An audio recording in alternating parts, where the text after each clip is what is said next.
Hi students, this is Vijay Max. Example 2.30. Simplify 1 plus cos 2 theta plus I sin 2 theta divided by 1 plus cos 2 theta minus I sin theta whole power 30. இதோட simplification value வந்து என்ன அப்படின்னு கேட்டிருக்காங்க. First என்ன பண்ணிக்கலாம், let z equal to அந்த cos 2 theta plus I sin theta z அப்படின்னு use பண்ணிக்கோங்க simplify பண்றதுக்காக. So cos 2 theta plus I sin 2 theta. அப்போ டினாமினேட்டர் பாருங்க, இதே காஸ் மைனஸ் ஐ செஞ்சுட்டா இங்க பிளஸ்ல இருக்கு, டினாமினேட்டர் பாருங்க மைனஸ் இருக்கு. எப்பவுமே இந்த பிளஸ்ல இருந்துட்டு அப்படியே மைனஸ் வச்சுன்னா இதோட கான்ஜுகேட் அப்படின்னு சொல்லுவோம். அது வந்து 1 by z z பார்னு சொல்லலாம், இல்ல 1 by z அப்படின்னு சொல்லிக்கலாம். ஓகே, அப்ப இது என்னது, காஸ் 2 தீட்டா மைனஸ் ஐ சைன் 2 தீட்டா. ஓகே, இது அப்படியே இதில் சப்ஜெக்ட் பண்ண போறோம். இந்த கிவன் கொஸ்டின் அப்படியே எடுத்துக்கலாம். கிவன்ல இந்த z வேல்யூ சப்ஸ்டிட் பண்ணிக்கலாம்.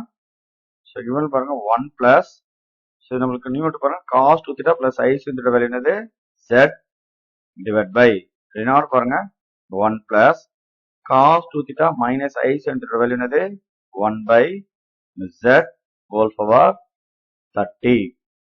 தென் எல்சிஎம் எடுக்கலாம். எல்சிஎம் எடுக்கும் என்ன வரும் நம்மளுக்கு 1 plus z divided by denominator LCM எடுத்தோம்னா இது z plus 1 divided by z whole power 30. Then numerator உள்ள பாருங்க, ஃபர்ஸ்ட் வந்து 1 plus z அப்படின்னு இருக்கு. denominator அப்படியே ரெசிவல் பண்ணிக்கிறோம். ஏன்னா ரெசிவல் பண்ணா நம்மளுக்கு கேன்சல் ஆகும். ரெசிவல் பண்ணிக்கணும்னா into z by z plus 1 whole power 30. இந்த 1 plus z-ம் 1 plus z-ம் கேன்சல் ஆயிடும். உங்களுக்கு நல்லா தெரிஞ்சா இதே ஸ்டெப் நீங்க கேன்சல் பண்ணிக்கலாம். ஓகே, கேன்சல் ஆச்சுன்னா balance z power 30. So what is the z value? So z-ன்றது பாருங்க நம்மளுக்கு cos 2 theta plus I sin 2 theta whole power 30.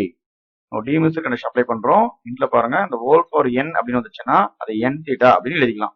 அது மாதிரி இந்த 30வை 2 தீட்டாவோட மல்டிப்ளை பண்ணி எழுதலாம். அப்போ cos 2 தீட்டா இன்டூ 30னா என்ன வரும் 60 theta plus I sin 60 theta அப்படின்னு கிடைக்குது.